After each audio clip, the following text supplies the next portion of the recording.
Baik, barakallahu fikum. Assalamualaikum warahmatullahi wabarakatuh. Alhamdulillah, wassalatu wassalamu ala rasulillah wa ala alihi wa sahbihi wa mawalah. Wa ba'd, barakallahu fikum.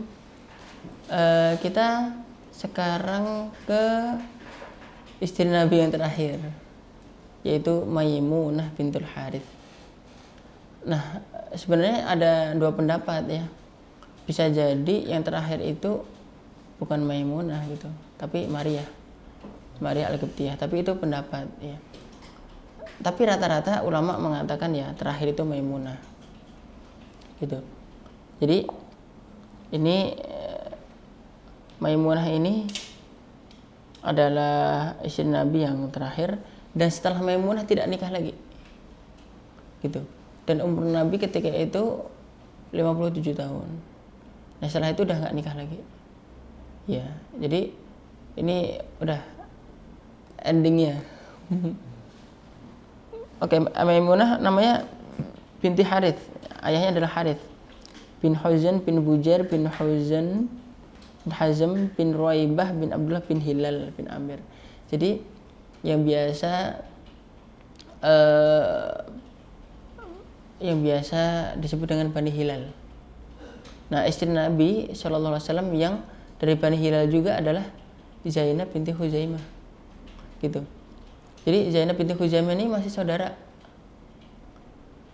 sama ini Maimunah bintul Harith. Saudara apa? Saudara seibu. Loh, kok boleh nikah sih? Ya kan Zainab binti Huzaimah udah meninggal gitu. Paham nggak? Jadi kalau udah meninggal nggak apa-apa, tapi apabila digabungkan itu ya nggak boleh. Tapi kan Zainab binti Huzaimah ketika itu bersama Nabi paling cuma 3 bulan. Habis begitu meninggal. Sekarang Maimunah ya. Nah, Maimunah ini ibunya namanya Hindun binti Auf. Nah, Hindun binti Auf ini menarik nih. Hindun binti Auf ini dia itu punya anak-anak, dan anak-anaknya itu dinikahi oleh orang besar. Namanya Maimunah, dinikahi oleh Rasulullah SAW. Terus ada Lubabah Kubro. Lubabah nanti ada 2, ada Kubro ada Sugro. Lubabah Kubro dinikahi sama Abbas bin Abdul Muthalib gitu, pamannya Rasulullah SAW. Terus Lubabah Sugro dinikahi sama Walid bin Mughirah. Nah, Walid bin Mughirah itu siapa? Ayahnya Khalid bin Walid. Kan Khalid bin Walid bin Mughirah gitu. Jadi Maimunah itu bibinya Walid. Bibinya Khalid. Ya, bibinya Khalid bin Walid. Kemudian nanti ada Asma binti Umais. Asma binti Umais. Kok ini kan Maimunah binti Harith. Asma binti Umais. Itu seibu. Hindun binti Auf tadi. Seibu. Nah, Asma binti Umais itu ibunya istrinya siapa? Istrinya Ja'far bin Abi Thalib. Terus Ja'far bin Abi Thalib meninggal, Asma binti Umais dinikahi sama Abu Bakar. Abu Bakar meninggal, terus dinikahi sama Ali bin Abi Thalib. Jadi seperti itu. Nah, berarti Hindun ini punya anak-anak yang suaminya orang gede. Sampai kata Rasulullah SAW, khairul ashar. Ya, besan yang paling baik gitu. Paling bagus gitu. Dan ada pendapat juga dari para ulama bahwa kan tadi kan Lubabah Sugro tadi kan ibunya Khalid bin Walid ya kan? Kan Bani Mahzum tuh. Nah, Bani Mahzum itu Bani yang sama Rasulullah SAW itu keras. Permusuhannya keras sekali. Nah, jadi setelah Maimunah tadi dinikahi oleh Rasulullah, akhirnya Bani Mahzum itu jadi lunak. Dan banyak yang masuk Islam gara-gara itu. Nah, termasuk Bani Hilal itu sendiri. Ya, Bani Hilal itu banyak yang masuk Islam setelah pernikahannya Rasulullah SAW dengan Maimunah. Nah, Maimunah sebenarnya beliau itu bukan istri pertama Rasulullah ya. Maksudnya Rasulullah itu menikahi Maimunah itu dalam kondisi janda juga. Ya, suami pertamanya namanya Mas'ud bin Amr Ats-Tsaqafi. Habis begitu menceraikannya. Habis menceraikannya dinikahi sama Abu Raham bin Abdul Uzza. Terus meninggal dunia, baru dinikahi oleh Rasulullah sallallahu alaihi wasallam. Nah, ketika itu setelah Maimunah ditinggal wafat oleh suaminya, bilang kepada Ummu Fadl, Lubabah Al-Kubra.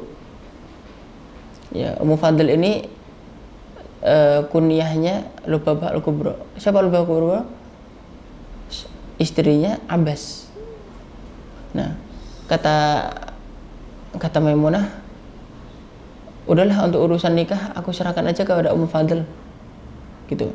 Akhirnya Ummu Fadl bilang ke Abbas, ini Maimunah pengen dinikahkan gitu. Nah, akhirnya di situ Abbas mendatangi Rasulullah sallallahu alaihi wasallam, kemudian minta kepada beliau untuk menikahi Maimunah. Jadi menawarkan Maimunah kepada Rasulullah sallallahu alaihi wasallam, dan subhanallah diterima oleh beliau. Kenapa? Ketika itu Abbas sudah memprediksi kalau Maimunah dinikahi oleh Rasulullah, nanti Bani Hilal banyak yang masuk Islam. Dan Rasulullah pun juga menerima itu. Dan ternyata benar, banyak yang masuk Islam. Kemarin Ummu Habibah dinikahi Rasulullah supaya Abu Sufyan masuk Islam. Alhamdulillah. Juwairiyah supaya Bani Mustalik masuk Islam. Dan seterusnya. Ya, barakallahu fikum. Dan itu luar biasa. Kemudian jadi pernikahan Rasulullah SAW dengan Maimunah itu setelah terjadi Umratul Qadha. Umratul Qadha itu gini, ketika pas perang Hudaybiyah itu kan Rasulullah tidak jadi umroh. Ya, tidak jadi umroh. Nah, ketika itu Hudaybiyah kaum muslimin banyak yang ngambek, yang pas kita cerita tentang Ummu Salamah. Nah, setelah itu kan setahun kemudian setelah Hudaybiyah itu baru umroh qadha, mengqadha tahun lalu ketika pas perang Hudaybiyah nggak jadi. Nah, setelah umroh qadha, selesai tahallul, udah selesai, ya udah selesai umroh. Dan ketika itu Nabi Muhammad SAW cuma diberi waktu 3 hari sama Quraisy, gitu. Akhirnya apa? Ketika itu kan Maimunah masih di Mekah. Kemudian setelah Nabi SAW selesai umroh, kan udah selesai nih. Kalau dalam kondisi ihram itu belum selesai umroh kan nggak boleh nikah. Tapi kalau udah selesai kan boleh. Pokoknya kalau udah tahallul itu udah boleh. Nah, ketika pas sudah selesai tahallul, ya udah ditawari oleh Abbas, alhamdulillah mau. Nah, ada juga pendapat sebagian ulama yang lain bahwa Maimunah ini menyerahkan diri kepada Nabi Muhammad SAW. Jadi gini, kekhususan untuk Nabi SAW adalah apabila ada perempuan menyerahkan dirinya kepada Nabi tanpa mahar, tanpa wali, itu boleh untuk Nabi. Tapi nggak boleh untuk kaum mukminin. Ya, dalam surat Al-Ahzab 50, wa imra'atan mu'minatan wahabat nafsaha lin nabiyyi. Ya, in arada nabiyyu ayyastankiha khalisatan laka min dunil mu'minin. Artinya, dan bagi kamu wahai Muhammad boleh perempuan jika dia menyerahkan dirinya. Dan Nabi mau khalisatan lak min dunil mu'minin, itu khusus bagi Nabi tapi bukan untuk kaum mukminin. Ya. Jadi ketika itu Maimunah dalam kondisi nunggang unta, masih di unta, bilang kepada Nabi Muhammad SAW, wahai Rasulullah, unta dan ya muatannya, maksudnya yang naiki untuk Rasulullah. Maksudnya unta ini dan yang naiki untuk Rasulullah. Jadi menghibahkan dirinya untuk Rasulullah. Ya. Jadi di situ akhirnya terjadi pernikahan. Ya. Terjadi pernikahan. Dan ketika itu Nabi Muhammad SAW menikahi Maimunah, sedangkan umur Maimunah 26 tahun. Nah, kemudian diberi mahar berapa? 400 dirham. Bukan 400 dinar ya, balik lagi ya. Balik lagi. Sama seperti istri-istri yang lain. Ya, rata-rata memang 400 dirham, cuman 1.600.000-an. Gitu. Ya, memang yang paling banyak mungkin cuma Ummu Habibah doang ya. Sampai 1,8 miliar kan. Jadi seperti itu. Kemudian ketika itu Maimunah diantar ke apa namanya, ke daerah namanya Sarif ya. Nah, disitulah Nabi Muhammad SAW jadi pengantin bersama Maimunah. Nah, ketika pas Rasulullah sudah selesai umroh itu, ketika itu orang Quraisy datang ya, kesempatan Anda di sini hanya 3 hari. Setelah itu udah Anda sudah 3 hari, sekarang keluar. Diusir sama orang Quraisy, Nabi Muhammad SAW. Nah, ketika itu Nabi bersama 2.000-an orang, menurut satu pendapat 2.000, hampir 2.000 orang. Nah, Anda sudah 3 hari di sini, silakan keluar dari Mekah. Kata Nabi SAW, jika kalian berkenan, ya, biarkan saya menjalani masa pengantin dulu. Kami akan buat hidangan, kalian silakan hadir. Ya, silakan hadir makan bersama kami. Apa kata orang Quraisy? Kami nggak butuh makanan kamu, silakan keluar. Sekarang keluar. Coba Nabi digituin. Ya Allah, akhirnya beliau keluar ya, dan ketika itu Maimunah bertemunya di daerah Sarif itu. Ya. Baik, barakallahu fikum. Nah, jadi ya hikmah besar ya dari Maimunah ini ketika pas nikah dengan Rasulullah SAW, ya akhirnya kaumnya ikut banyak yang masuk Islam. Gitu. Barakallahu fikum. Kemudian Maimunah ini adalah orang yang banyak meriwayatkan hadis dari Nabi sallallahu alaihi wasallam. Perempuan yang cerdas ya, dan banyak meriwayatkan hadis. Bahkan masalah-masalah yang sifatnya intim itu yang menceritakan Maimunah gitu. Contohnya kata Ibnu Abbas, akhbarat ini Maimunah beritahu aku. Berarti Ibnu Abbas siapa yang Maimunah berarti? Bibinya ya. bibinya Ibnu Abbas. Ya, bibiku Maimunah beritahu aku annaha kanat tagtasilu hiya wan nabiyyu fi ina'in wahid. Dulu Maimunah itu mandi satu bejana dengan Rasulullah sallallahu alaihi wasallam. Ya, barakallahu fikum. Kemudian anna Rasulullah SAW kan yagtasil bi fadli Maimunah. Bahwasanya Rasulullah SAW juga mandi dengan sisa airnya Maimunah. Di sini nanti kan ada implikasi hukumnya ya, bahwa ini dalil bagi para ulama ahli fikih yang mengatakan bahwa ya air musta'mal itu hukumnya tidak ada. Air musta'mal itu hukumnya ya tahir mutahhir, suci dan mensucikan. Begitu ya. Kecuali dalam mazhab Syafi'i kan mengatakan ya suci tapi enggak mensucikan ya. Gitu. Jadi air musta'mal itu air bekas orang. Air musta'mal itu air bekas orang. Gitu. Tapi dengan hadis Maimunah ini kan jadi air musta'mal itu ya tidak berlaku ya. Maksudnya bukan enggak berlaku, maksudnya air musta'mal itu boleh untuk bersuci ya. Jadi seperti itu. Ini menjadi satu sunnah ya, bahwa Nabi SAW itu suka mandi bersama istrinya gitu. Jadi seorang suami itu kalau bisa ya jangan pernah enggak gitu. Jangan sampai enggak pernah ya, jangan sampai enggak pernah mandi bersama istri gitu ya. Ya ini susah nih kalau yang dengar jomblo nih. Ya. Kemudian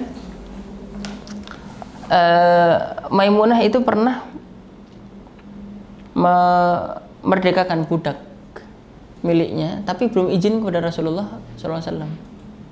gitu. Habis begitu Maimunah mengatakan, asy'arta ya Rasulullah anni a'taqtu walidati. Wahai Rasulullah, Anda tahu tidak ya, saya sudah memerdekakan budakku. Gitu. Nah, terus awa fa'alti, kata Rasulullah, kamu sudah lakuin merdekakan budak, udah, katanya. Amma innaki law a'taitiha akhwalaki kana a'dama li ajrik. Kalau kamu berikan ya, kamu berikan budak itu kepada saudara ibu kamu. Ya, saudara ibu. Jadi paman dari ibu.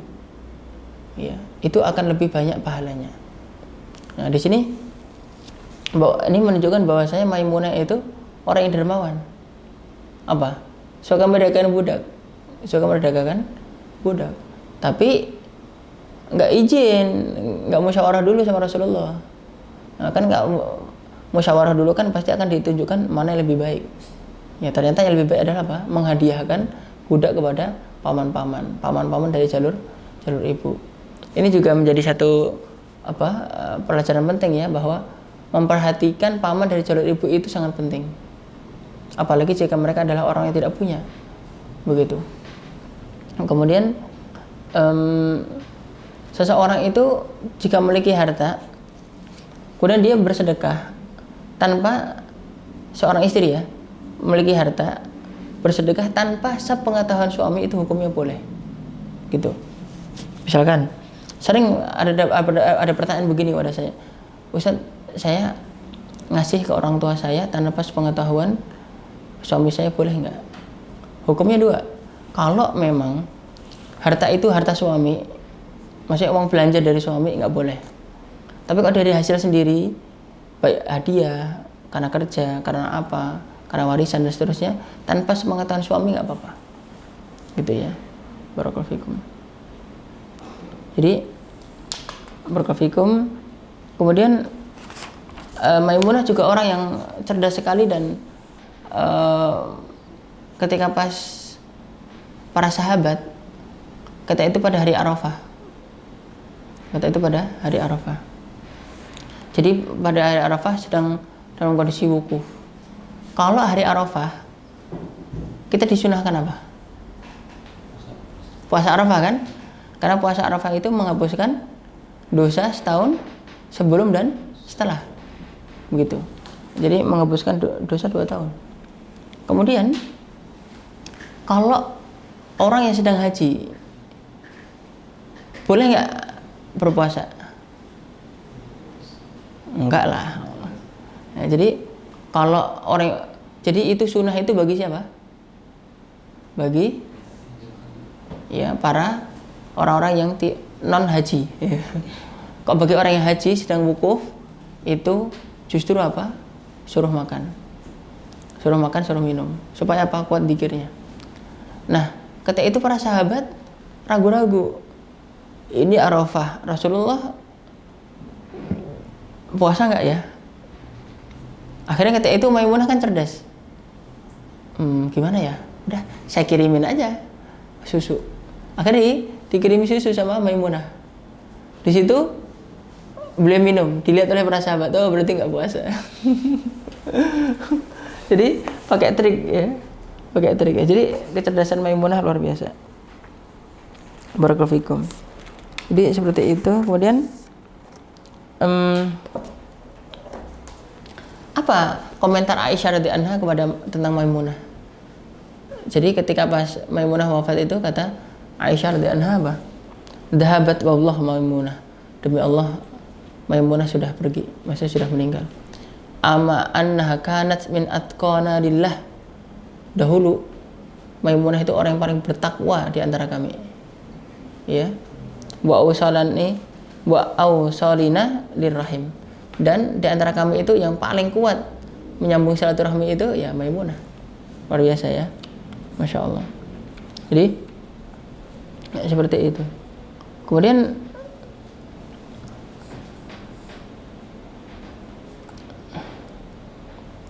jadi Maimunah ini adalah orang yang ketika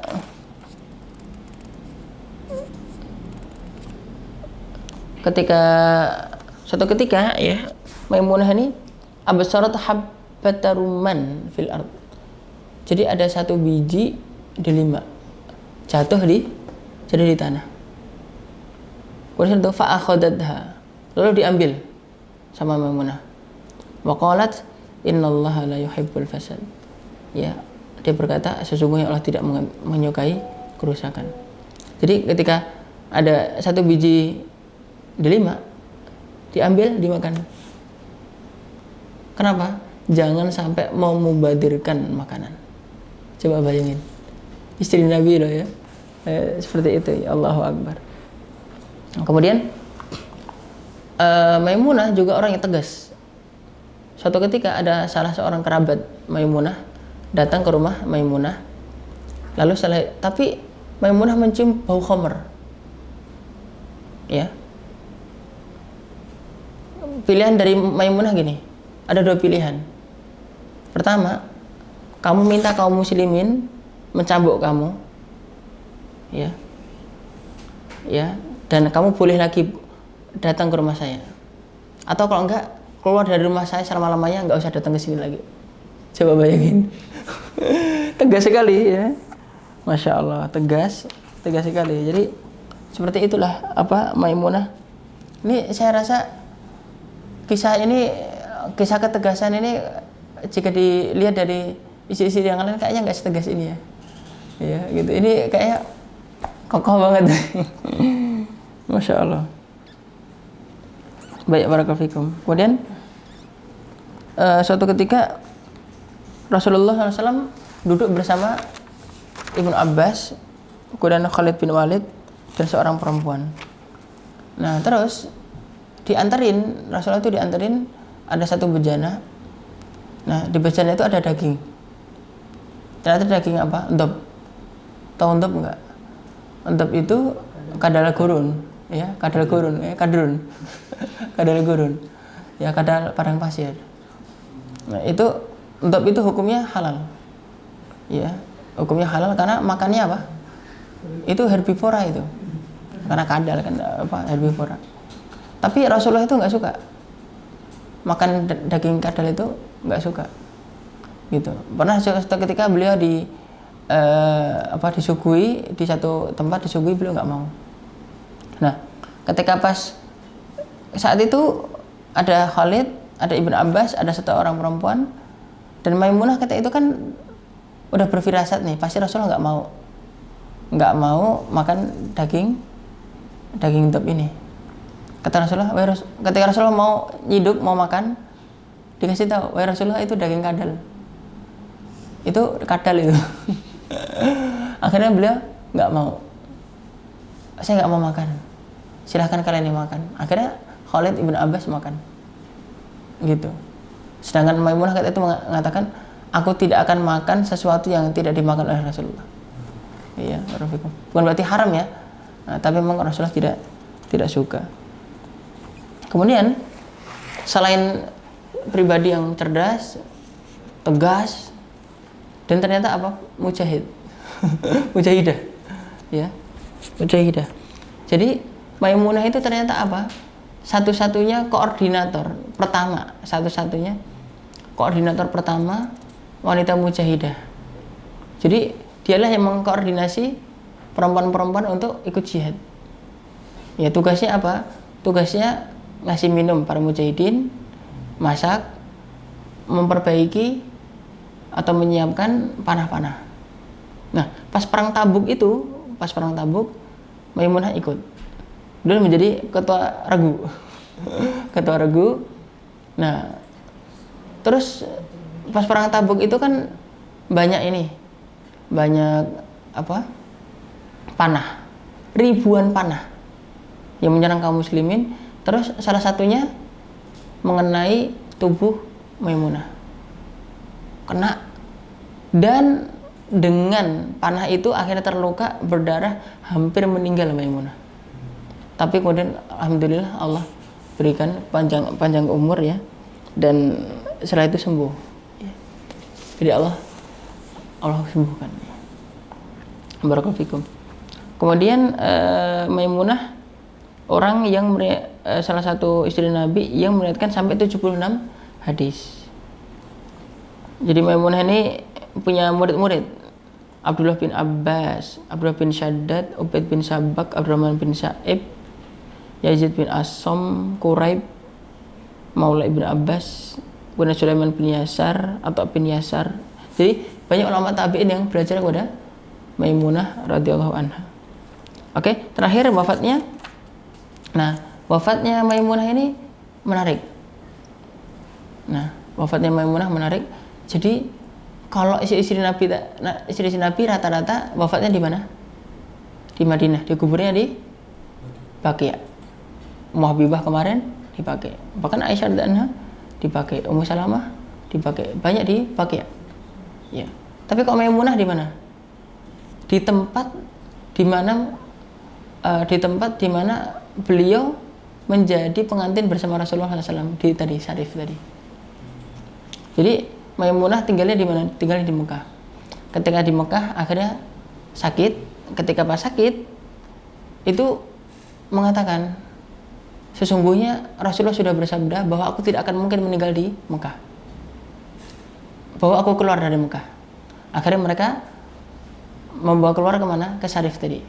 Di tempat persis dulu Nabi Muhammad SAW menikahi atau menjadi pengantin dengan Maimunah di situ, di Syarif, di bawah pohon. Baru di situ meninggal dunia. Masya Allah.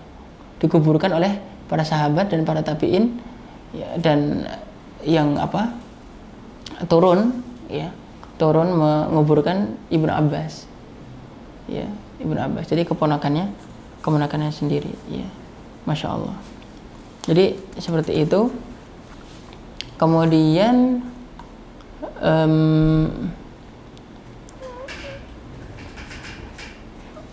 wafatnya tahun 51 Hijriyah. 51 Hijriyah berarti tambah lagi 10, 61 tambah 7. Ya, berarti 68 ya. Wafat berarti umurnya 68 tahun. Ya. Jadi seperti itu. Nah, ini Maimunah bintul Harits. Dengan ini alhamdulillah kita sudah khatam silsilah atau serial Ummahatul Mukminin. Semoga manfaat terutama untuk saya dan para mustami'in mustami'at. Semoga ini menjadi amal soleh kita semuanya. Amin ya rabbal alamin. Sekian, billahi taufiq wal hidayah. Assalamualaikum warahmatullahi wabarakatuh.